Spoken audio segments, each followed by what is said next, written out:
آج کچھ لوگ یہ سوچتے ہیں کہ قرآن کو ہم مٹا دیں گے، خاک مٹا دیں گے، صحیح بات ہے، خاک مٹا دیں گے۔ تم جیسے بہت آئے، بہت گئے، تمہارے سے بڑے بڑے بلکہ سڑے سڑے بھی آئے، قرآن کو کچھ نہیں کر سکتے۔ صحیح بات اس لیے لیکن جا کر کے سارے مکاتب فکر میں آپ دیکھیں سب کے ہاں یہی قرآن پڑھا جاتا ہے۔ صحیح بات ہے، کتنے بھی الگ لگیں گے لیکن قرآن اسی لیے میں کہتا ہوں، فرماتے ہیں میرے آقا صلی اللہ علیہ وسلم، جب تم نمازوں میں قرآن کی تلاوت کرتے ہو کچھ ایسے فرشتے ہیں وہ اپنا منہ تمہارے منہ سے لگا دیتے ہیں۔ بھائی تو صاحب منہ کی بدرتقی ورتل، ایک آیت پڑھ ایک درجہ اوپر، دوسری آیت پڑھ دوسرا درجہ اوپر، تیسری آیت پڑھ تیسرا درجہ اوپر۔ ہائی گائز، ایک بار پھر سواگت ہے بھائیوں کا چینل ریئیکشن بابا میں۔ میرا نام ہے رام، میرا نام ہے دیکشا۔ تو گائز آج ہم ویڈیو بنانے والے ہیں، وہ بہت آج کل کا آپ لوگ ماحول دیکھ رہے ہیں، اتنا سب چیزیں ہو رہی ہیں تو اسی پر ہی ریلیٹڈ ہے یہ ویڈیو۔ ایک بھائی ہیں، انہوں نے ہمیں ریکمنڈیڈ کی تھی کہ بھائی اس پہ بناؤ، کیونکہ سویڈن میں آپ لوگوں کو کوئی ایسا بندہ نہیں جو نہیں جانتا آج کل کیا چل رہا ہے دیش میں۔ سویڈن میں ایک بندہ تھا جس نے قرآن کو آگ لگا دی ہے، اور وہ بھی مسجد کے باہر۔ تو اس پہ اتنی ساری ویڈیوز بنی ہیں، اتنے سارے لوگوں کے ریئیکشنز ہیں، اپنے الگ الگ لوگوں نے اپنے اپنے ایجنڈا دکھائیں، یہ سب چیزیں رہی ہیں۔ لیکن یہ کلیئر کیا ہے، ایک ویڈیو ملی ہے ہم کو، ایک بھائی نے دی ہے ویڈیو، سویڈن میں جو قرآن میں آگ لگائی تھی اس کو کلیئر کیا ہے، کانسیپٹ کو ڈسکرائب کیا ہے یا کیا سب ہے، یہ تو ویڈیو دیکھنے کے بعد ہی پتہ چلے گا۔ مفتی سلمان اجری صاحب نے، اور ان کے بہت سارے ویڈیوز ہم نے آلریڈی بنا رکھے ہیں، انہیں پہ آپ لوگوں کے کامنٹس آتے ہیں۔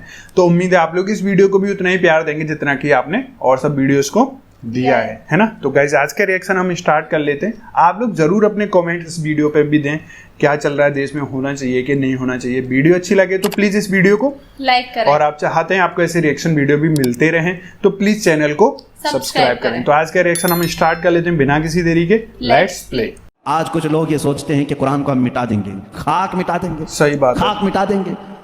تم جیسے بہت آئے، بہت گئے، تمہارے سے بڑے بڑے بلکہ سڑے سڑے بھی آئے، قرآن کو کچھ نہیں کر سکتے۔ صحیح بات اس لیے کہ اس کے حفاظت کی ذمہ داری خود اللہ نے لی ہے۔ بہت صحیح، قرآن میں خود فرماتا ہے اِنَّا نَحْنُ نَزَّلْنَا الذِّكْرَ وَإِنَّا لَهُ لَحَافِظُونَ، ہم نے ہی قرآن کو اتارا ہے اور ہم ہی اس کی حفاظت کرنے والے ہیں۔ صحیح بات ہے، اے اللہ، قرآن کو قیامت کے دن ہمارا سفارشی بنا، ہمارے خلاف مقدمہ کرنے والا نہ بنا۔ اندازہ کرو، رسول کریم صلی اللہ تعالیٰ علیہ وسلم جب یہ دعا فرماتے تھے، اس قرآن کو تم ہلکا نہ سمجھو۔ اے مسلمانوں، سوچنے کی بات ہے، تمہارے پاس 1000 کتابیں نہیں ہیں، ایک ہی قرآن ہے جس سے ساری امت کو جوڑا گیا ہے۔ صحیح بات ہے، اور حد تو یہ بھی ہے، اسلام میں اسلام کے نام پر 70 سے زیادہ فرقے بنے، بہت فرقے بنے، ہر صدی میں کچھ نہ کچھ فرقے جنم لیتے رہے اور مرتے بھی رہے، آج بھی ہیں 70 سے زیادہ فرقے پائے جاتے ہیں۔ بلکہ خود شیعوں میں 70 فرقے ہیں، خوارج میں الگ فرقے ہیں، ان کے علاوہ اور دوسرے فرقے جیسے قادیانی ہیں، بدعقیدہ ہیں، جو اسلام کی کچھ نہ کچھ بنیادی چیزوں سے انحراف کرتے ہیں۔ لیکن میں آپ کو بات بتاؤں، تقریباً جتنے اسلامی فرقے ہیں سب کا اتفاق ہے کہ قرآن یہی ہے، کوئی اور نہیں۔ یہ 30 پارے جو قرآن کے ہیں اس پر سب کا اتفاق ہے، یہ بھی قرآن کا ایک معجزہ ہے۔ دوسرے سارے مسئلوں میں اختلاف چل رہا ہے، لیکن قرآن کا ایک ہی الف لام میم، سورہ فاتحہ سے شروع ہو کر والناس پہ ختم ہونے میں تقریباً سارے فرقے اس کو تسلیم کرتے ہیں۔ صحیح بات ہے، شیعوں کا ہمارا اختلاف ہے، اہل حدیث سے اختلاف ہے، دیوبندیوں سے اختلاف ہے، رافضیوں سے اختلاف ہے، قادیانیوں سے اختلاف ہے، لیکن جا کر کے سارے مکاتب فکر میں آپ دیکھیں سب کے ہاں یہی قرآن پڑھا جاتا ہے۔ صحیح بات ہے، کتنے بھی الگ لگیں گے لیکن قرآن اسی لیے میں کہتا ہوں ایک قرآن ہے، لیکن اس امت نے اس کو اتنا بوجھل کیوں سمجھا ہے، اس کو اتنا بھاری کیوں سمجھا ہے، جبکہ وہ مولا اسی قرآن میں یوں فرماتا ہے، ایک بار نہیں 4 بار فرما رہا ہے، وَلَقَدْ يَسَّرْنَا الْقُرْآنَ لِلذِّكْرِ فَهَلْ مِن مُدَّكِرٍ، ہم نے قرآن کو یاد کرنے کے لیے آسان بنایا ہے، ہر کوئی یاد کرنے والا، اور وہ اتنا آسان ہے، اتنا آسان ہے۔ میں نے خود دیکھا ہے کہ وہ بچے جن کو ابھی سوجھ بوجھ بھی نہیں آتی، سمجھ بوجھ بھی نہیں آتی، وہ بھی جب قرآن یاد کرنے لگ جاتے ہیں تو ان کے سینوں میں قرآن اتر جاتا ہے۔ صحیح بات، جب میں خود قرآن حفظ کرنے کے لیے نکلا تھا، ہماری عمر 11 سال کی تھی، بہت سارے معاملات سمجھ میں نہیں آتے تھے، لیکن ہم نے تیزی سے یاد کیا، اللہ کا فضل تھا، ہمارے ساتھ کچھ ایسے بھی تھے جن کو 2+2 کیا ہوتا ہے یہ بھی نہیں معلوم تھا، لیکن وہ 30 پارے کے حافظ تھے۔ دوسری چیزوں میں اگرچہ ذہن کند ہو، لیکن قرآن ایک معجزہ ہے جو یاد کرنے والے کے سینے میں اتر جاتا ہے۔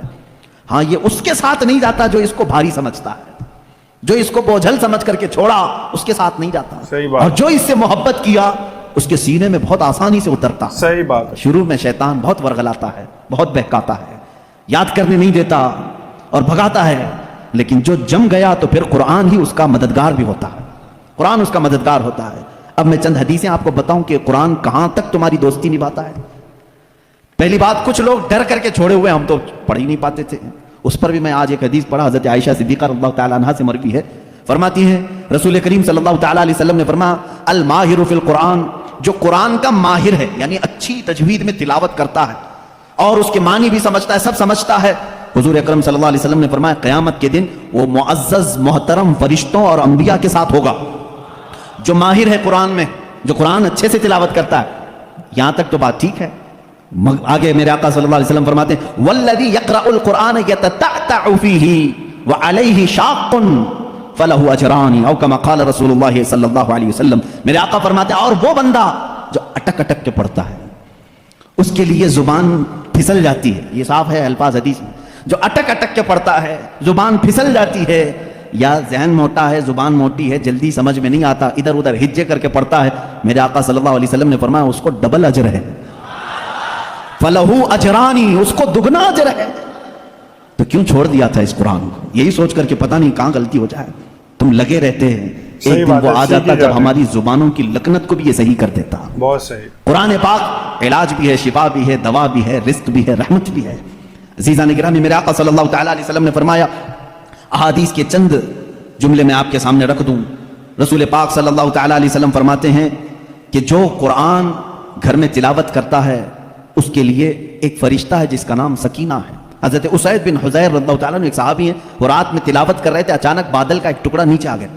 بادل کا ٹکڑا کبھی نیچے آپ نے دیکھا نہیں ہوگا, اس میں کیا ہوتا ہے معلوم ہے؟ جیسے فریج کھولنے کے بعد بہت تیز شبنم جیسی ٹھنڈک رہتی ہے, اس طرح بادلوں کو کچھ جمی ہوئے پانی اور برف جیسی چیزیں گھیری ہوئی رہتی ہے. ایک ٹکڑا ان کے اوپر آ گیا. حضرت اسید ڈر گئے, ان کا گھوڑا ہنہنانے لگا تو تیزی سے اچھل کود کرنے لگا, اور وہ قرآن پڑھ رہے تھے اس وقت, اور انہوں نے قرآن چھوڑ دیا. اور صبح حضور اکرم صلی اللہ علیہ وسلم کے دربار میں آئے, کہا یا رسول اللہ صلی اللہ علیہ وسلم مجھے ڈر لگ رہا ہے, رات کو میں چھت پر بیٹھ کر قرآن پڑھ رہا تھا, صرف میری بیوی ہے اور میرے گھر میں ایک گھوڑا ہے, مجھے ڈر یہ لگا کہ آسمان سے کچھ برس جائے گا اور میں ہلاک ہو جاؤں گا. بادل کا ٹکڑا یہاں تک آ گیا تھا, سر تک آ گیا تھا, اور میرا گھوڑا بھی دیکھ کر کے ہنہنانے لگا, اچھل کود کرنے لگا. یہ کیا معاملہ ہے؟ اللہ کے حبیب صلی اللہ تعالیٰ علیہ وسلم نے فرمایا, مسکرایا, کہا اسے تلاوت چھوڑ کیوں دیا؟ اور پڑھتے رہتے ہیں. اس لیے کہ وہ فرشتہ ہے جسے قرآن سننے کا بہت شوق ہے. جب بھی کوئی قرآن تلاوت کرتا ہے تو آسمانوں سے اتر آتا ہے. یہاں تک کہ میرے آقا صلی اللہ علیہ وسلم نے فرمایا فجر کی نماز میں آؤ, اپنے منہ صاف کر کے آؤ, اپنے منہ کی بدبو نکال کر کے آؤ. پوچھا کیوں؟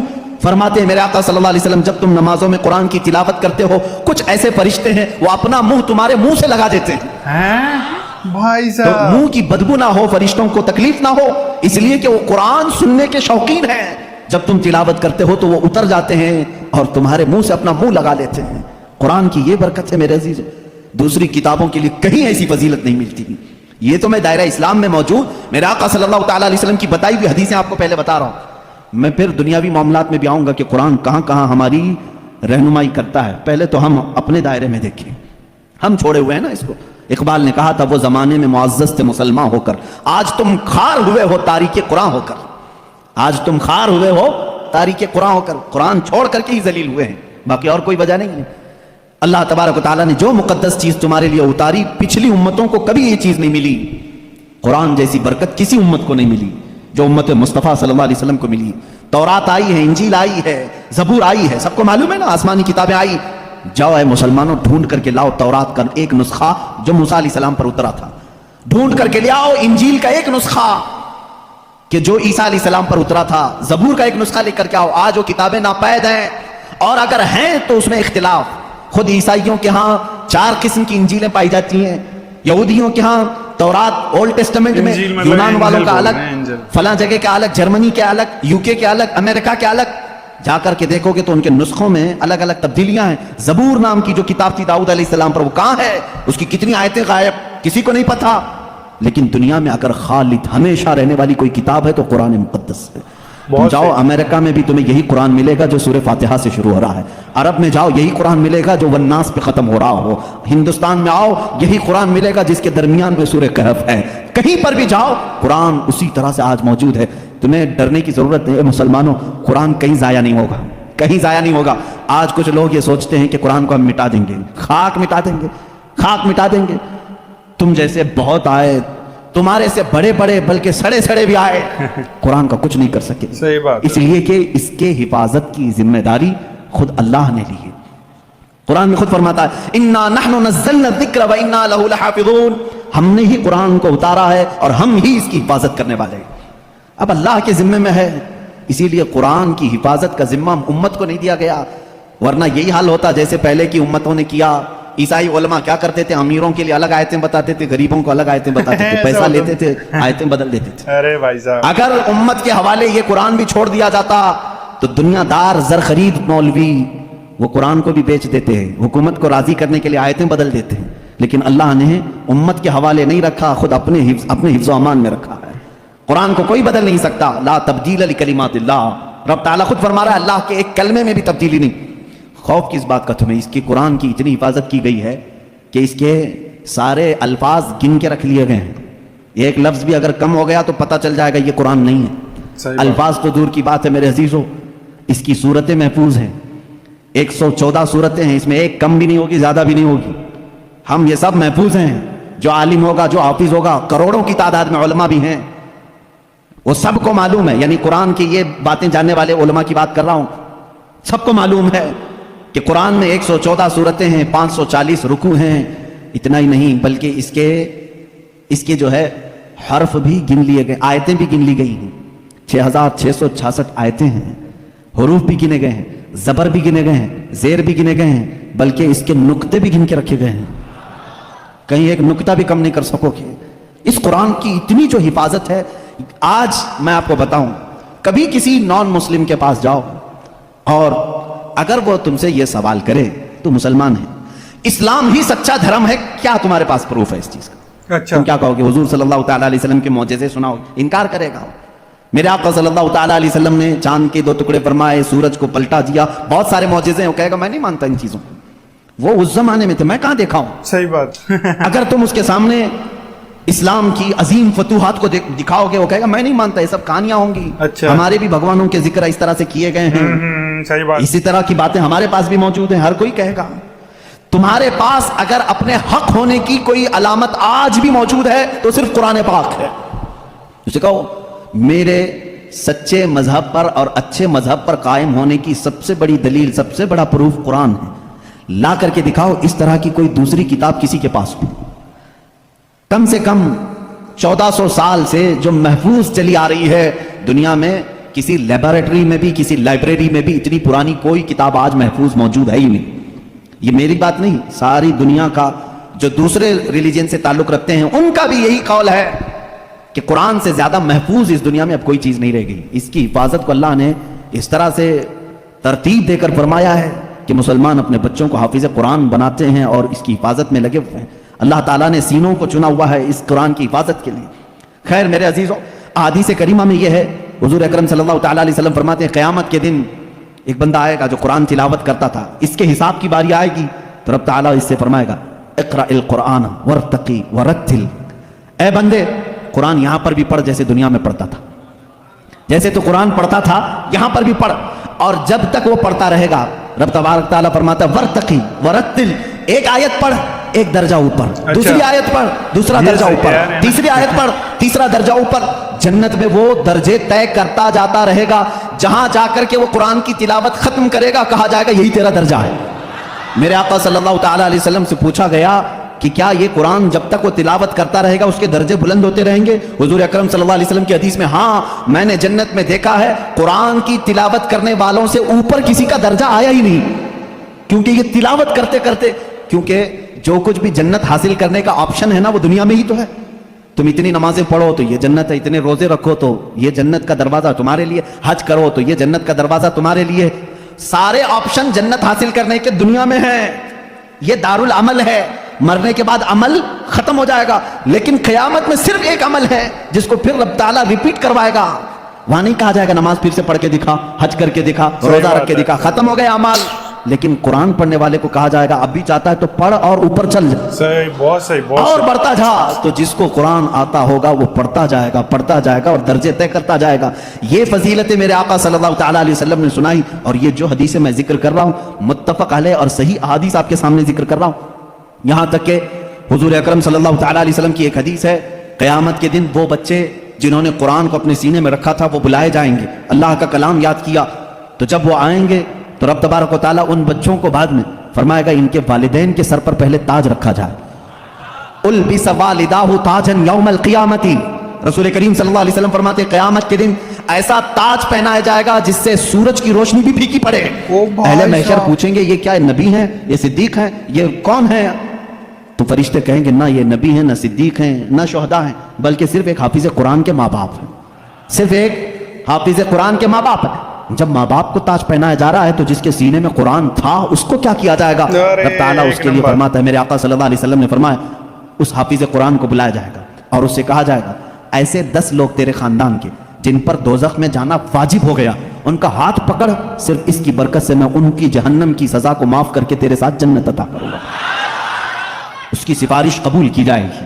لیکن یاد رکھیں میرے عزیزو، حافظ قرآن قرآن کی آیات پر عمل کرتا ہو، اس کا ادب بھی کریں، احترام بھی کریں۔ آج زمانے میں حفاظ قرآن کے ساتھ بہت ہی برے سلوک دیکھنے کو ملتے ہیں۔ یاد رکھنا قیامت کے دن وہ اس عذاب میں مبتلا ہوں گے جو قرآن کی بے حرمتی کرنے والے کا عذاب ہوگا، کیونکہ وہ حافظ قرآن کی بے ادبی کرتے ہیں۔ ہمارے بزرگان دین جو سلف صالحین ہیں، میں نے پڑھا بھی ہے، بزرگان دین کا طریقہ تو یہ ہوتا تھا کہ اگر کوئی حافظ قرآن زمین پر بیٹھا ہے تو وہ کبھی اوپر نہیں بیٹھتے تھے۔ ہاں اگر وہ خود حافظ قرآن ہیں تو پھر دونوں کے معاملات ایک طرح کے ہیں، لیکن کوئی حافظ قرآن نہیں ہے اور کوئی حافظ نیچے بیٹھا ہے تو علماء بزرگان دین اس کو بے ادبی محسوس کرتے تھے۔ اللہ کا کلام سینے میں لے کر وہ نیچے ہے اور بغیر حفظ قرآن کیا ہوا اوپر بیٹھا ہے، اس کو بزرگان دین نے بے ادبی محسوس فرمائی۔ بہرحال قرآن ایک ایسا جامع نظام اللہ تعالیٰ نے تمہیں عطا کیا اور اس کی فضیلتیں میں نے بتائی، اور سب سے بڑی بات کیا ہے معلوم ہے؟ قرآن اللہ نے اتارا، آیتیں ساری چیزیں میرے آقا صلی اللہ علیہ وسلم پر اترتی رہی۔ اس کی پہلی آیت جو اتری اقرا بسم ربک الذی خلق، غار ہرا میں واقعہ آپ کو معلوم ہوگا۔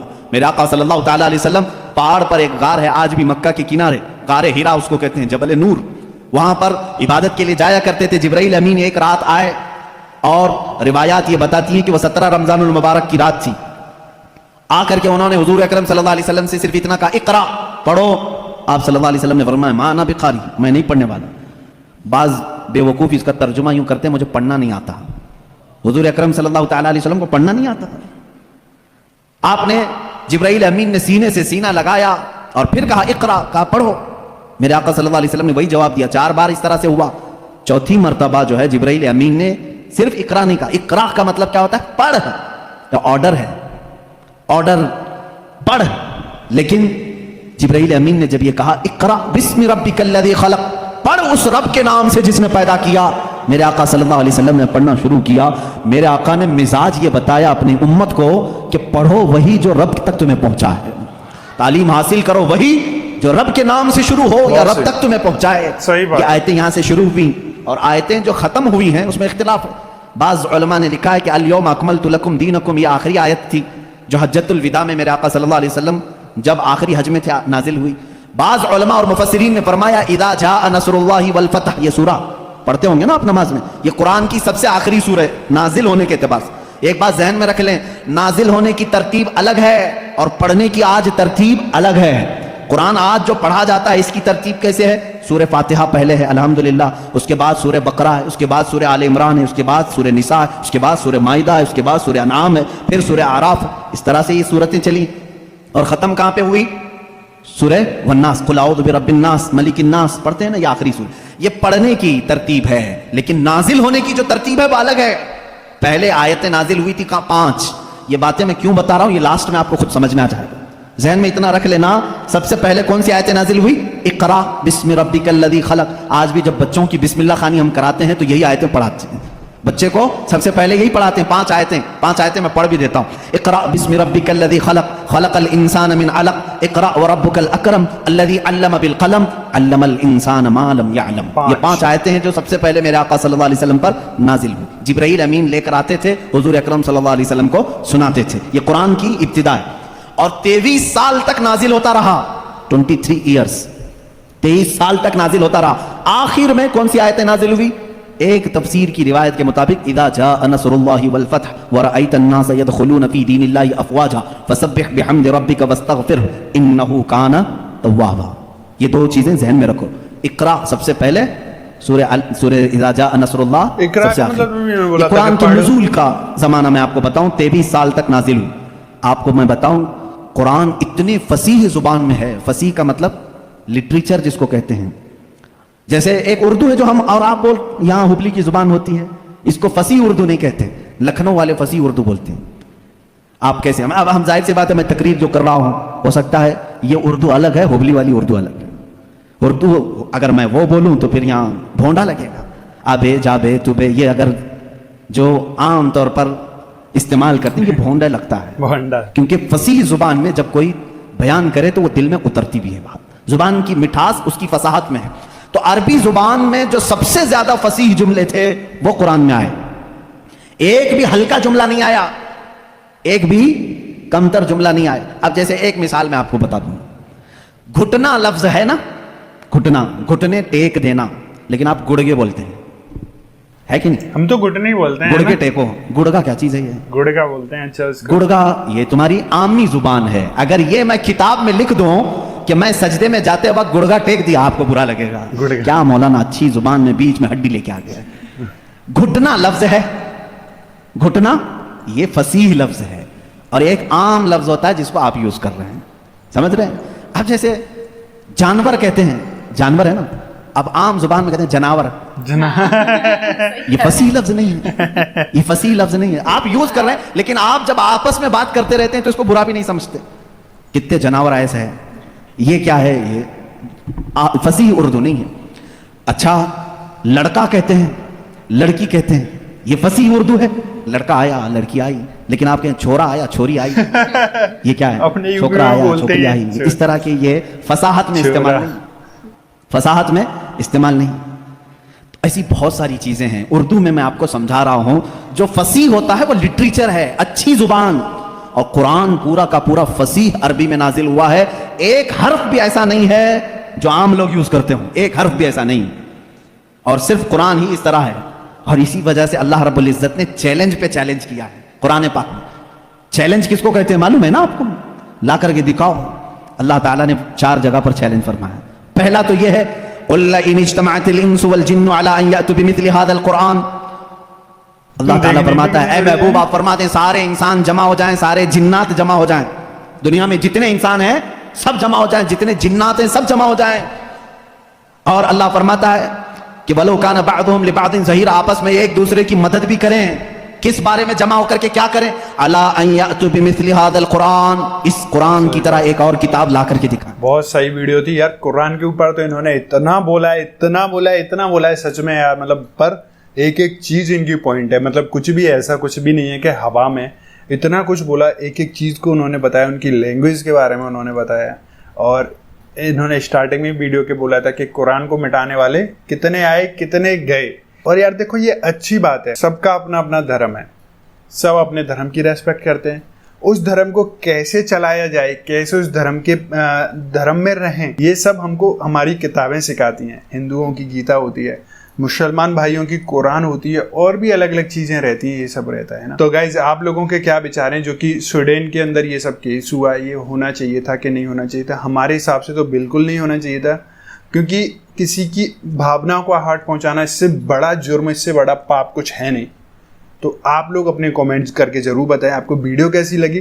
اگر ویڈیو اچھی لگی ہے تو پلیز اس ویڈیو کو لائک کریں, اور آپ چاہتے ہیں آپ کو ایسے ریئیکشن ویڈیو بھی ملتے رہیں تو پلیز چینل کو سبسکرائب تو کریں. گائز آج کے ریئیکشن میں بس اتنا ہی. ملیں گے نیکسٹ اور کسی ریئیکشن میں, تب تک کے لیے thank you so much for watching.